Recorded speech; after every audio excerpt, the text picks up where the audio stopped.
Do if you're in my scenario. Hack. Triple J. Imagine being too anxious to answer your own phone. If you don't have one, a stutter might seem like a minor speech problem, but if you have a stutter, it can control your whole life. Meet Robert Hipwell and Terry Couchman. I approached high school with this outlook of I've got to hide it at all costs, even if that meant not answering questions in class, appearing stupid, or I wouldn't go to parties or things like that friends had, because I would know that there would be people there I didn't know who would ask me my name, and for most people who stutter, saying their name is just terrible. It's it's something you can't hide either. You can't pretend you forgot. You can't pretend you're thinking about it. All these tricks people use. How did you see yourself in relation to stuttering? Oh, I felt like it was something wrong with me. I felt really inadequate. Like when people would finish a sentence for you when you're blocking on something, that just hammers it in that you just can't say it. There was one time in maths class when you had particular trouble. What happened then? I have trouble particularly with words starting with vowel sounds, so the numbers 8 and 11 were just terrible. And they asked me something, it was like 3x plus 5x, something simple. I just said, oh, sorry, I wasn't paying attention, because I just couldn't say 8, and I just pretended that I wasn't paying attention, or that and then they pointed it to it on the board. I pretended that I just, couldn't see it, or I wasn't interested, or something, just anything other than sitting there blocking on the word 8. It makes you feel enormously depressed and isolated. Hi, I'm Terry Couchman. I'm 26 years old and I have a stutter. I was 24. My stuttering was just out of control when I moved from London to Sydney, and I got a job here, and just was finding it virtually impossible to speak on the telephone. Did it dominate how you thought of yourself before? Definitely, yeah. It dominated pretty much every aspect of my life. One of the biggest avoidances I was going to have was giving my wedding speech. I got married back in 2008, and I was actually going to avoid giving my wedding speech. My wife was okay with me avoiding it. I said to my wife, it's going to be impossible. There's no way I'm going to be able to give the speech. And since joining that program a couple of weeks before, then I was able to give my speech. I had that confidence. So I proved to myself that I didn't have to avoid anymore. But I practically avoided everything in the past.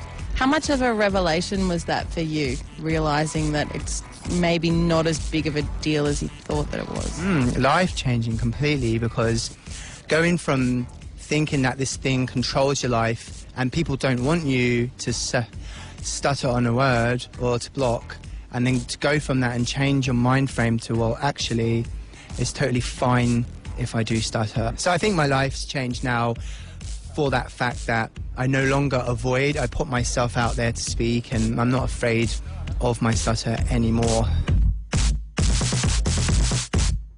That's Terry Couchman. He's 26 and he just learnt to control his stutter a couple of years ago. Brain imaging research suggests that it's a kind of a brain glitch as you start to say a syllable. That's what causes you to stutter. But what causes the glitch? Well, researchers aren't sure. It's thought that genetics can play a part because stuttering can run in families, but that's not always the case. And as you've heard from Robert and Terry, stuttering can rule your life. Robin Lowe is a speech pathologist at the Australian Stuttering Research Centre. She says that up to 60% of adults presenting for treatment were diagnosed with social phobia in a recent study. Often leads to avoiding situations. It leads to educational underachievement and limiting their ability to make friends and develop satisfying relationships. Is stuttering curable? When children receive treatment early in the preschool years, we can have very good outcomes. As the years go by, the stuttering does become more entrenched and it's more difficult to treat, and there are different treatment approaches. So if you're in high school and you still have a stutter, are you likely to be stuck with it? We're cautious in saying that we can't cure the stutter, but we certainly can provide ways in which to help to control the stutter and give that person power over their ability to be able to speak. That's Robin Lowe, a speech pathologist at the Australian Stuttering Research Centre. Now, both Terry and Robert, who you heard from earlier, learned to control their stutter in the last couple of years when they were in their 20s. I asked Robert to explain some of the techniques that he uses. All right, well, you use a specific breathing technique. It's breathing with your diaphragm and then talking at the very top of the breath. And if you get stuck, also not pushing through blocks. I wouldn't go and try to get it out. I would just, if I hit turbulence, I'll just stop, release all the air out of my lungs and start again at the top of another full breath. An example of recovering from a block would be Peter. There's a few other things, a few other techniques you use. You can extend the first sound out. And then as well as that, a huge part of it is that there's all this support. You know, I didn't know anyone who started growing up. Suddenly at this course I was in a room with 60 of them. If you have a bad day, you call people and practice technique. Because I'm not always speaking this fluently. I'll have bad days. How's your outlook changed? You form this idea in your head of things you can and can't do when you're leaving school. For example, I wanted to be a counsellor. I actually did a training course for a volunteer organisation and I was turned away specifically because of my stutter.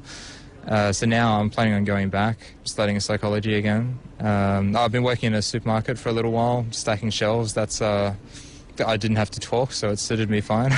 Now I want to expand my comfort zone to somewhere that requires talking constantly. That's Robert Hitwell. Both Robert and Terry did a program called the Maguire Program, which is a private program, and there's also a program called the Camperdown Program, which is tailored for adults and adolescents as well. I'm Australian, and I call Australia home. I'm Australian, and I call